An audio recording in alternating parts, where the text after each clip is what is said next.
Mesdames et messieurs. Oui, Monsieur le Premier ministre, Christophe Jacubizine pour TF1. Vous venez de présenter vos excuses aux Français.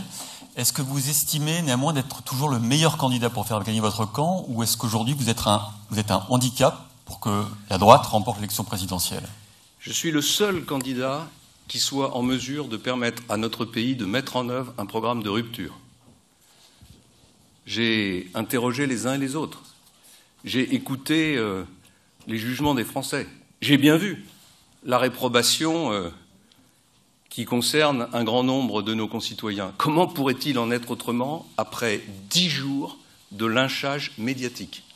Après 10 jours pendant lesquels seule l'accusation a eu la parole. Et quelle accusation? Je vous évite la liste de toutes les rumeurs. J'ai entendu récemment que, Premier ministre, j'avais fait classer ma maison au monument historique. Voilà, et je passe sur les autres. La vérité, c'est que malgré tout ça, une majorité de Français de droite souhaite que je porte mon projet de rupture. Parce qu'une majorité de Français de droite ne veut pas être confrontée au choix entre M. Macron et Mme Le Pen, entre un programme d'extrême gauche qui ne pourrait que ruiner la France et un programme qui ne comporte rien d'autre que des affirmations sympathiques et des dépenses nouvelles. Oui, je suis aujourd'hui le seul candidat qui peut permettre le redressement national. Et donc je vais mener ce combat. Et comme vous l'avez compris, peut-être que la violence des attaques contre moi a renforcé ma détermination. Et que la colère froide qui est en moi aujourd'hui va me donner encore plus de force pour défendre ces arguments. Monsieur Fillon, bonjour, Guillaume Darret, France 2. Vous avez dit le 28 août dernier à Sablé-sur-Sarthe, je vous cite, « Il ne sert à rien de parler d'autorité quand on n'est pas soi-même irréprochable ». C'est vous-même qui avez prononcé ces mots. Est-ce qu'aujourd'hui, au vu de vos excuses que vous venez de faire aux Français, vous vous considérez toujours irréprochable et légitime pour demander aux Français les efforts que vous souhaitez leur imposer au vu de votre programme? Merci. Je vous l'ai indiqué, j'ai respecté la loi. Je suis un parlementaire ancien. J'ai été élu pour la première fois en 1981. C'est vrai que j'ai peut-être mis un peu plus de temps qu'il n'aurait fallu à comprendre et à entendre les évolutions de la société sur les sujets dont nous parlons. Pour autant, je n'ai pas enfreint la loi. Je n'ai rien à me reprocher quant au respect de la légalité.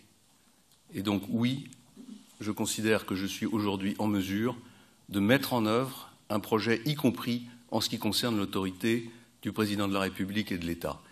Alors après, vous me demandez, est-ce que je suis légitime pour demander des efforts aux Français? Mais ce n'est pas des efforts que je demande aux Français. Ce que je propose aux Français, c'est qu'il y ait un travail pour tout le monde. Ce que je propose aux Français, c'est qu'ils aient du pouvoir d'achat supplémentaire. Ce que je propose aux Français, c'est qu'ils soient en sécurité. Ce que je propose aux Français, c'est que la France se redresse.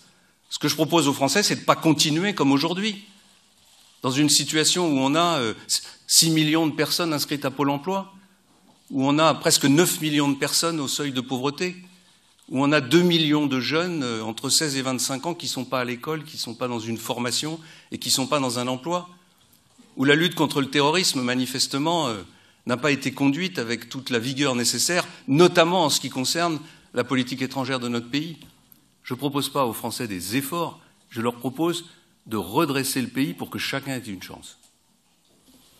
Monsieur Fillon, bonjour, Michel Urvois, Ouest France. Avez-vous la conviction ou plus la certitude qu'aucune décision de justice ne viendra contrarier votre stratégie? Oui, j'ai cette certitude, parce que je sais ce que j'ai fait, parce que je suis en accord avec ma conscience et parce que j'ai pratiqué la transparence totale vis-à-vis des enquêteurs. Je vous en prie.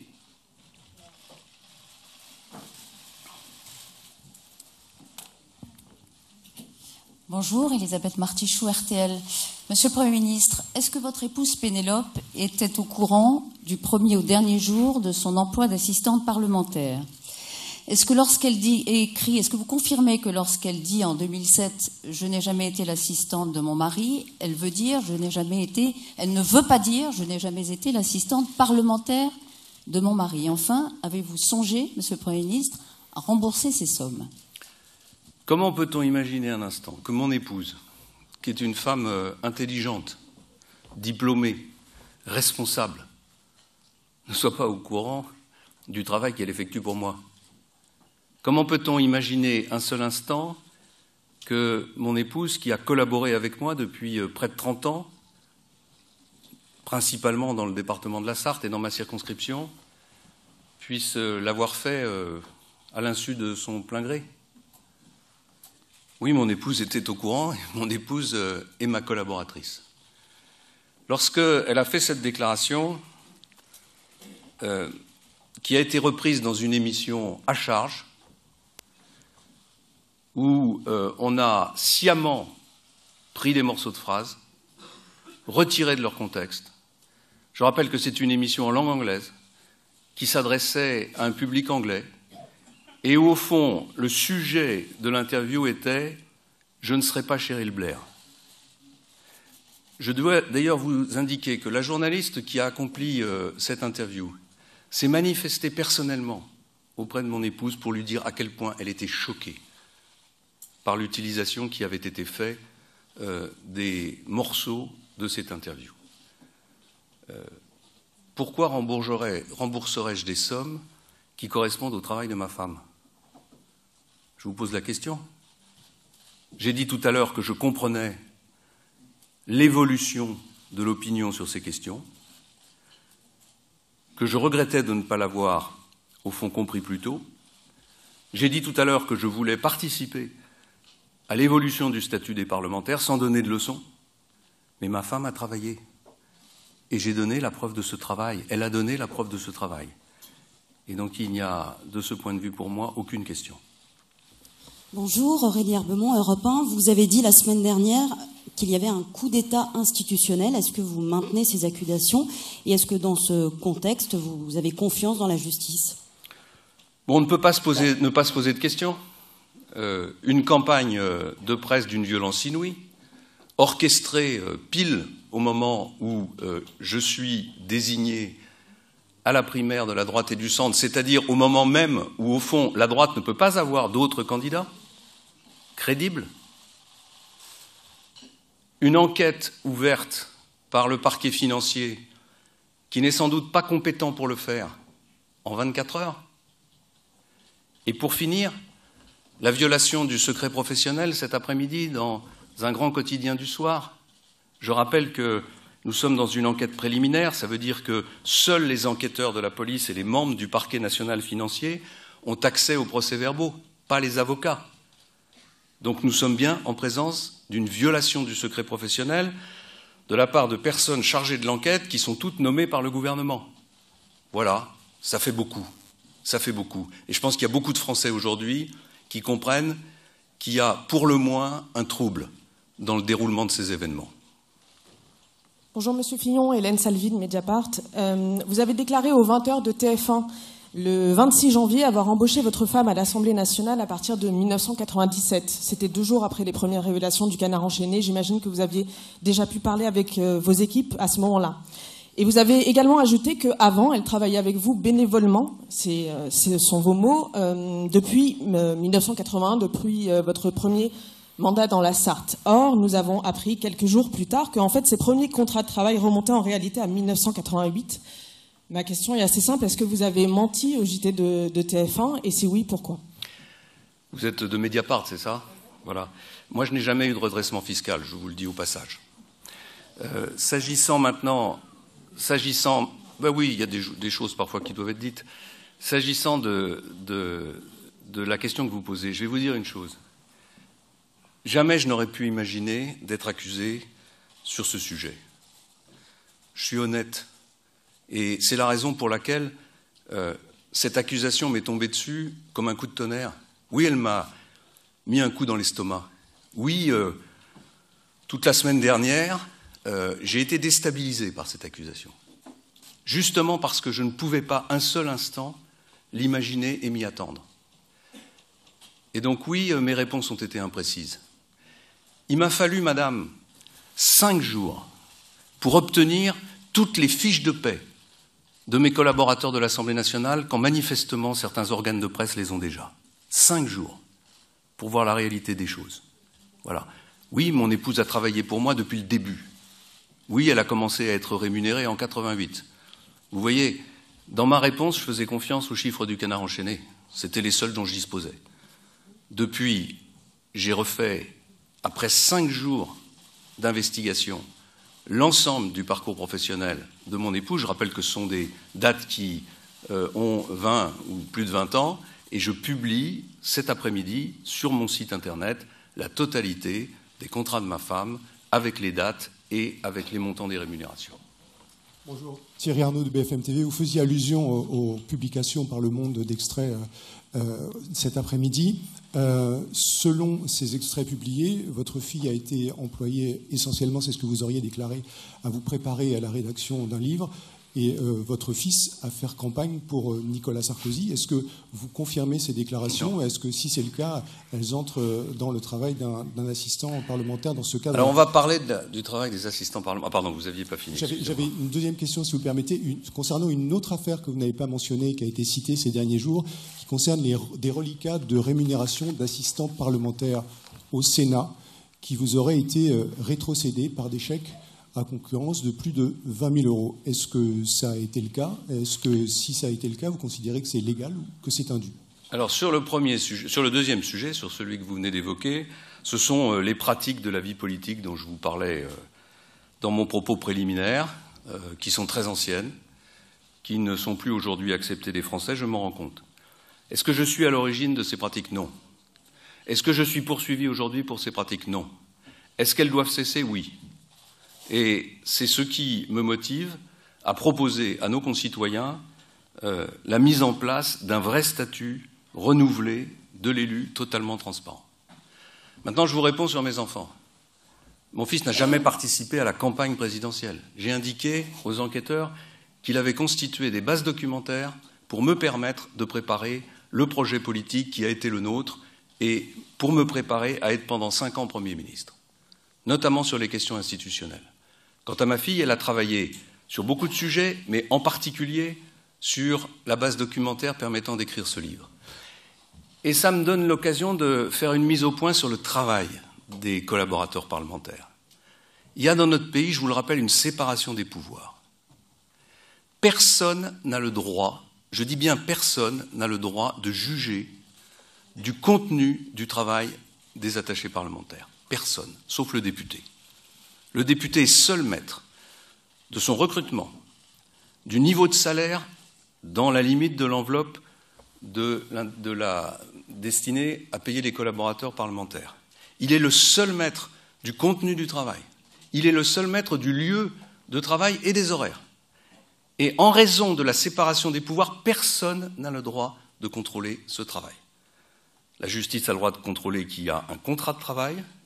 Elle a le droit de contrôler qu'il y a un travail effectif. Elle n'a pas le droit de porter de jugement sur le contenu de ce travail. Et donc, oui, ma fille avait tout à fait la possibilité de travailler à une base documentaire qui m'a permis d'écrire un livre qui est un livre politique, qui est un livre qui, d'ailleurs, pose des questions institutionnelles.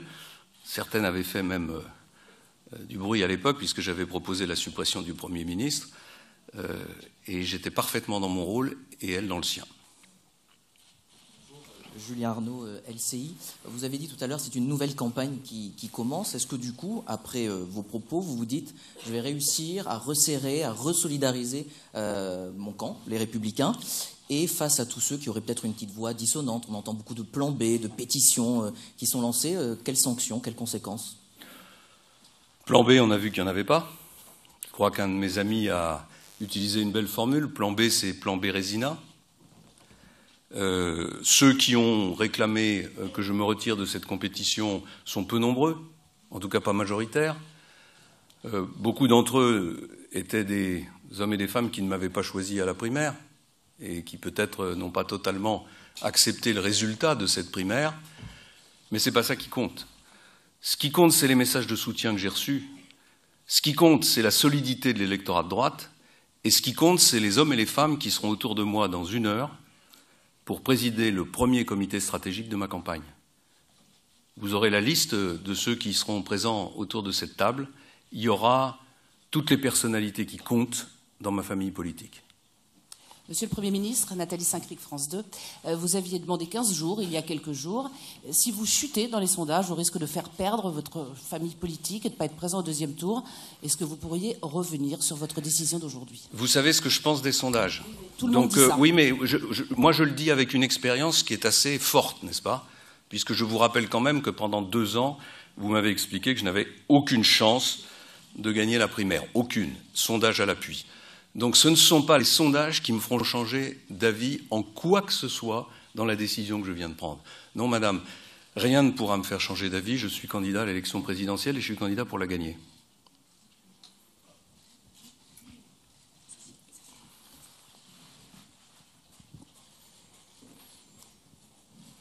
Monsieur le Premier ministre, Olivier Mazerolle, RTL.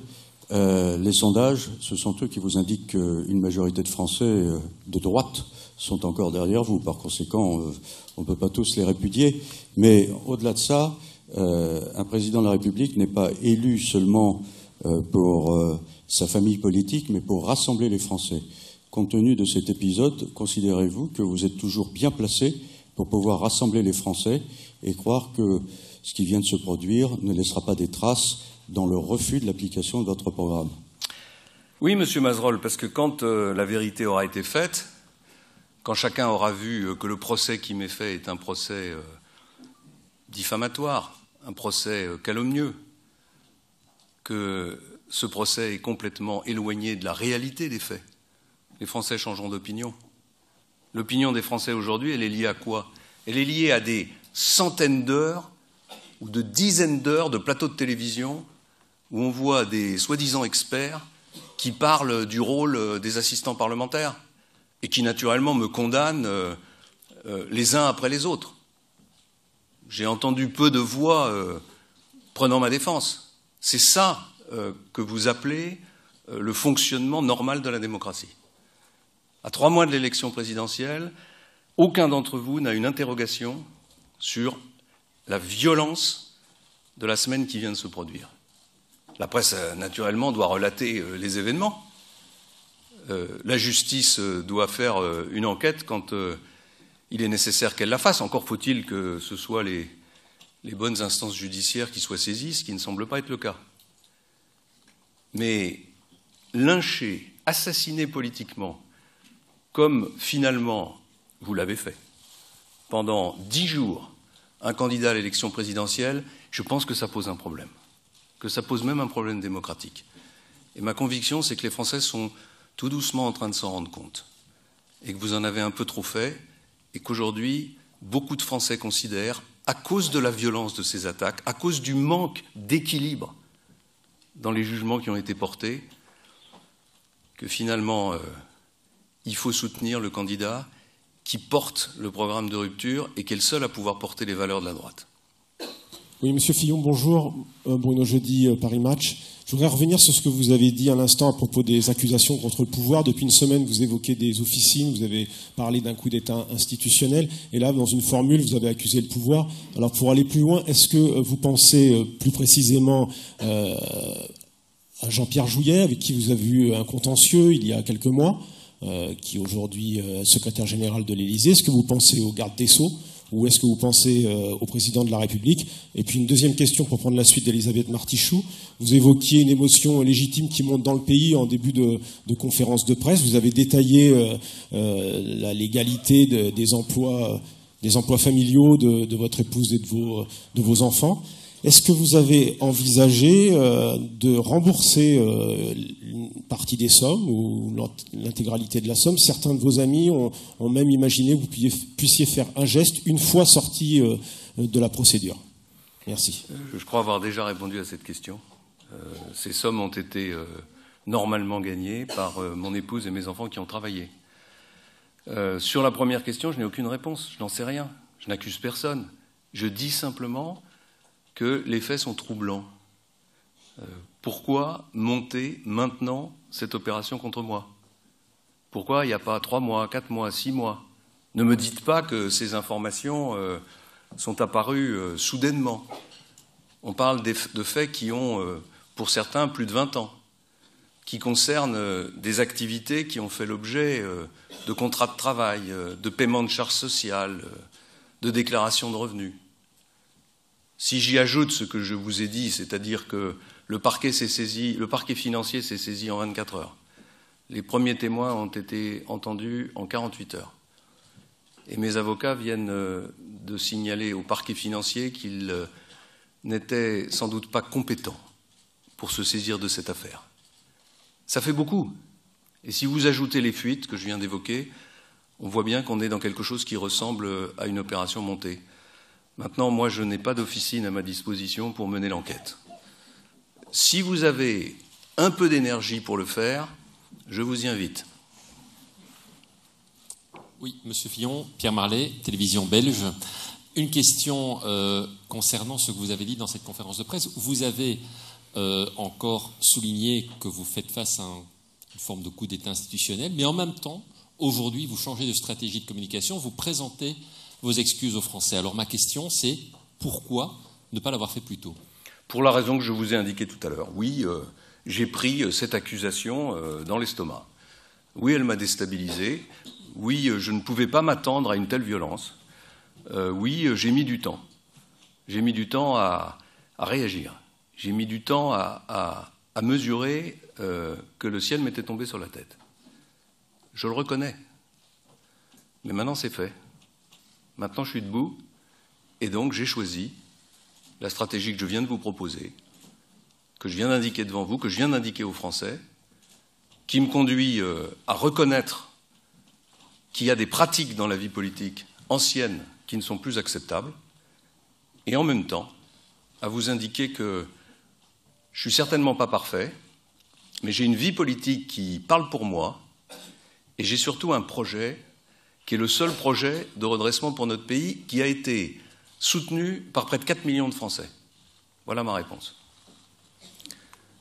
Monsieur Fillon, bonjour. Patricia Issa pour France 3 National. Vous avez parlé d'une tentative d'assassinat politique, mais alors d'après vous, à qui profite le crime?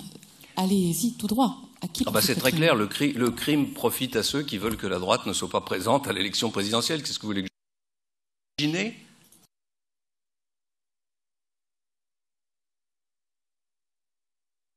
pour la droite d'avoir un candidat crédible à l'élection présidentielle, laisser Madame Le Pen seule face au successeur de M. Hollande, M. Macron? Vous pensez que c'est ça la démocratie? Voilà, c'est tout. Le crime, il profite à ceux qui ne veulent pas du programme de rupture qui est le mien.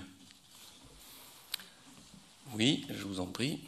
Monsieur Fillon, bonjour. Laureline Dupont du journal Le Point. Vous vous dites victime d'un acharnement médiatique. Est-ce qu'aujourd'hui vous regrettez d'avoir cloué Nicolas Sarkozy au pilori en son temps en demandant si on imaginait le général de Gaulle mis en examen? Si vous faites allusion à cette phrase, je n'ai rien changé. J'ai dit que, mis en examen, je ne serais pas candidat à l'élection présidentielle. Je pense être le seul candidat à l'élection présidentielle, peut-être depuis le début de la Ve République, à avoir pris un tel engagement. Et donc, voilà. Bien sûr, cette situation me fait réfléchir. Elle me fait réfléchir au sort que certains ont subi. Mais elle ne change rien à ma détermination et à l'engagement que j'ai pris. Voilà, peut-être encore une question, parce que... Allez-y, je vous en prie, je ne sais pas. Bonjour, Jean-Rémy Baudot, BFM TV. Ces accusations dont vous parlez, elles ont aussi mis à jour des tensions au sein de vos équipes, autour de vous, alors pas peut-être vos soutiens historiques, mais des personnes qui ont pu se rallier à vous après la primaire. Comment est-ce que vous comptez rassembler vos équipes, les parlementaires et au-delà tous les Français, la droite? C'est la raison pour laquelle ça va être la dernière question, parce que je vais maintenant aller de ce pas, diriger une réunion dans laquelle toutes les personnalités que vous évoquez seront présentes. Comment dans les coulisses ici, certains ont l'air de jouer un peu contre vous, quoi. Oui, bien sûr, peut-être. C'est la vie politique, c'est son lot. C'est d'ailleurs pas tout à fait ma façon d'agir, comme vous le savez, mais c'est pas grave. Ce qui va compter, c'est que nous allons tous nous rassembler maintenant et repartir en campagne maintenant. Parce qu'il n'y a pas d'autre solution, parce qu'il n'y a pas de plan B. Parce que si la droite et le centre veulent être présents au second tour de l'élection présidentielle, 3 mois avant l'élection, il faut maintenant faire bloc. Et c'est ce que la grande majorité des élus de ma famille politique ont compris. Enfin, et je veux terminer par là, je vous rappelle, je l'ai dit tout à l'heure, je ne suis pas le candidat d'un parti. je suis maintenant face aux Français. Et je suis face aux Français parce que j'ai été désigné à la primaire. Et donc, je vais repartir sur les routes de France tous les jours, en métropole et en outre-mer, puisque je serai ce week-end à La Réunion, et je vais faire campagne. Et je suis convaincu que toutes ces forces qui sont avec moi vont se rassembler parce que, au fond d'elles-mêmes, et malgré les ambitions des uns et des autres, elles ont envie que la France se redresse. Merci beaucoup.